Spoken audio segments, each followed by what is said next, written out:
نماز کے لیے طہارت لازم و ضروری ہے۔ اگر طہارت نہیں تو نماز نہیں، اور جو جان بوجھ کر بغیر طہارت کیے نماز پڑھتے ہیں علماء کرام اس پر کفر لکھتے ہیں، یعنی کہ جو بغیر غسل اور بغیر وضو کیے ہوئے نماز پڑھتے ہیں وہ نماز کی بے ادبی اور اس کی توہین کرتے ہیں۔ حدیث شریف میں آیا ہے کہ الصلاۃ مفتاح الجنہ والطہارۃ مفتاح الصلاۃ، جنت کی کنجی نماز ہے، نماز کی کنجی طہارت ہے۔ اور حدیث میں آیا ہے الطہارۃ نصف الایمان، یعنی طہارت آدھا ایمان ہے۔ ایک مرتبہ میرے پیارے آقا صلی اللہ علیہ وسلم نماز فجر میں سورہ روم کی تلاوت کر رہے تھے، آپ کو اس میں متاشبہ لگا تو آپ نے عرض کیا کیا حال ہے ان لوگوں کا جو میرے ساتھ نماز پڑھتے ہیں مگر اچھی طرح طہارت نہیں کرتے ہیں، اس کی وجہ سے امام کو قرات میں شبہ پڑا ہے۔ تو میری بہنوں،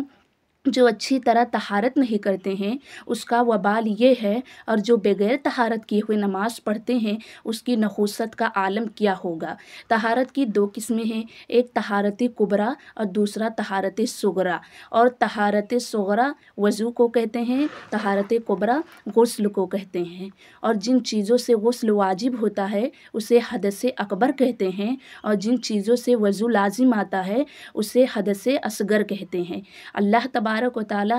قرآن پاک میں ارشاد فرماتا ہے یا ایھا الذین آمنوا اذ کنتم الی الصلاۃ فاغسلوا وجوہکم وایدیکم الی المرافق وامسحوا برؤوسکم وارجلکم الی الکعبین، یعنی اے ایمان والو، جب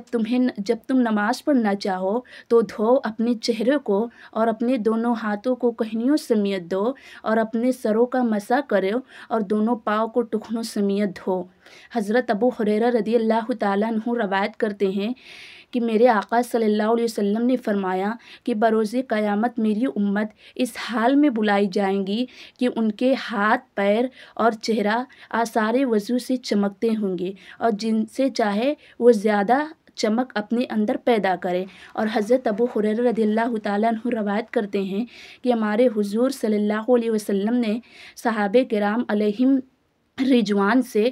عرض کیا کیا میں تمہیں ایسی باتیں نہ بتا دوں جن کی وجہ سے اللہ تعالیٰ تمہاری خطائیں معاف فرما دے؟ صحابہ کرام نے عرض کیا ہاں یا رسول اللہ۔ تو رسول اللہ صلی اللہ علیہ وسلم نے ارشاد فرمایا جب وضو ناگوار گزرے اس وقت کامل وضو کیا کرو، اور مسجدوں کی طرف قدموں کو کثرت سے بڑھایا کرو، اور ایک نماز پڑھنے کے بعد دوسری نماز کا انتظار کیا کرو، اس کا ثواب ایسا ہے جیسے کفار کی سرحد پر حمایت بلاد پر اسلام کے لیے گھوڑے باندھنا۔